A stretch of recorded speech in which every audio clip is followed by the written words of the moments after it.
সাফায়াত, আমি জানতাম তুমি আসবে। তুমি যখন চিঠিটা পড়ছো তখন আমি তোমার থেকে অনেক দূরে। তোমার সমস্ত পরিস্থিতি আমি জানি। সিমরান আমাকে সব বলেছে। আমি চলে যাচ্ছি। তুমি চোখের সামনে থাকলে আমি নিজেকে নিয়ন্ত্রণ করতে পারবো না। তোমার উপর আমার কোনো রাগ নেই, তবে জেনে রেখো তুমি আমার শেষ ভালোবাসা।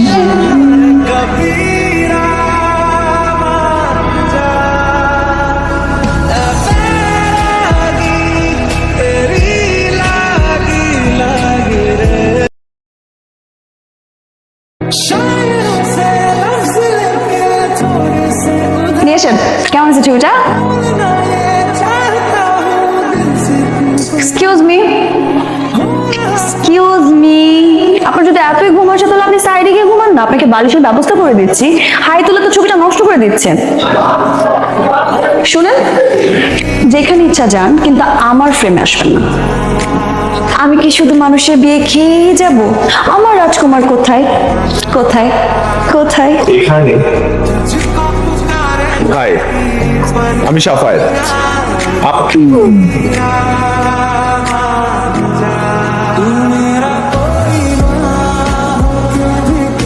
তুই ডাকলে আমার উত্তর দিতে হবে কেন? বলবো না। ভালো করে বলার মতো মুডে আমি নাই।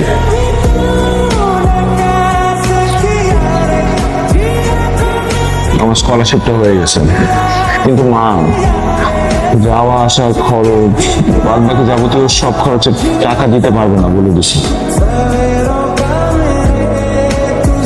তুই কি করবি রে?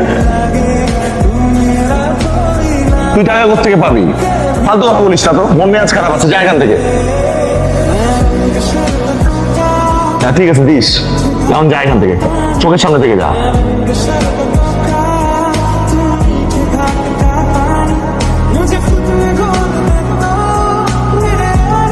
তুমি না থাকলে আমার কি হবে? ধারা, সাফায়েত বিদেশ থেকে আসুক, তারপর তোকে পার্মানেন্ট করে ফেলবো। হ্যাঁ ম্যাম, ওই ছেলেটা এসেছে। কোন ছেলেটা? আর সিও স্যার যার কথা বলেছিলেন, এবং ব্যাপারটা আপনাকেই ডিল করতে বলছে। আচ্ছা আচ্ছা, ঠিক আছে, আপনি জানেন, ওনাকে পাঠিয়ে দিন, কথা বলে দেখি কি বলে। ঠিক আছে, তাহলে আমি পাঠিয়ে দিচ্ছি।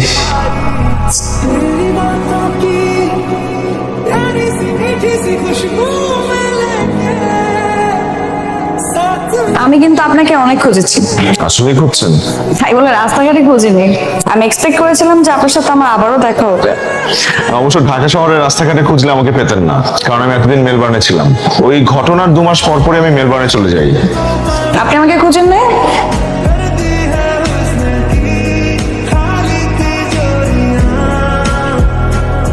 আপনি জানেন আমার 3টে ইচ্ছা আছে।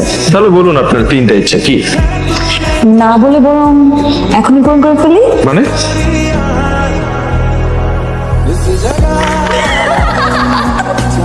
এটা ছিল আমার প্রথম ইচ্ছা। আপনার দ্বিতীয় ইচ্ছা কি? আপনার হাতটা দিন তো। কেন আমার হাত কেন?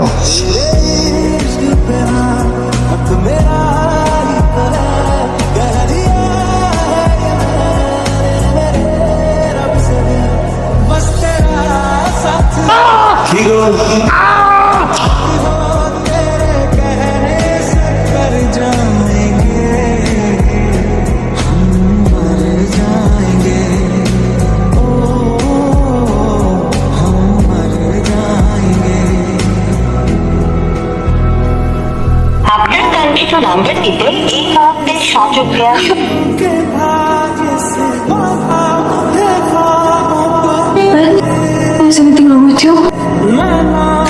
কি হয়েছে আমাকে বলো। তেমন কিছুই হয়নি। আচ্ছা ঠিক আছে, তোমার এখন কিছু বলতে হবে না। আমরা দুপুরে একসাথে লাঞ্চ করবো, তখন শুনবো।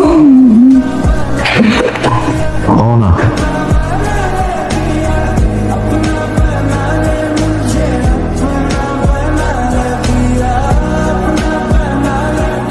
আপনার বিয়ে? আমাদের বাড়িওয়ালা রেজা আঙ্কেলের মেয়ে তিস্তার সাথে আমার মা হুট করে আমাকে না জানিয়ে বিয়ে ঠিক করে ফেলেছিল। আসলে তিনি এবং তার মেয়ে তিস্তা আমাদের পরিবারের জন্য যা করেছে সেটা আমার কোনোভাবেই তাদের প্রস্তাব ফিরিয়ে দিতে পারেনি। এখন মার্কেট গিয়ে কি করবো? তুই কিন্তু আমার বিরক্ত করতেছিস।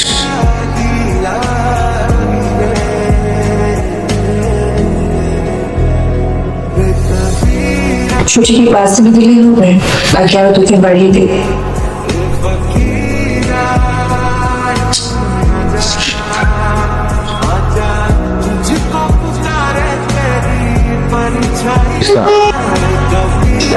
আমার কিছু গুরুত্বপূর্ণ কথা বলতে চাই। কোথেকে শুরু করবো এটা বুঝতে পারতেছি না। It's not fun. আমার মনে হয় তোর আমাকে বিয়ে করাটা ঠিক হবে না। তিস্তা, আসলে আমি তোকে বিয়ে করার ডিসিশনটা হুট করে হ্যাঁ বলে দিছি তোকে খুশি করার জন্য। আমি তোকে বিয়ে করলে কখনো সুখী হতে পারবো না, কখনো ভালো থাকবো না।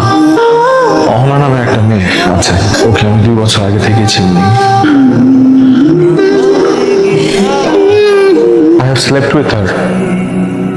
के मारेगी ज़ियादा मुझे मौत से नाराज़गी तेरी मेरी बेचैनी। উনি তো এখান থেকে চলে গেছে। কোথায় গেছে?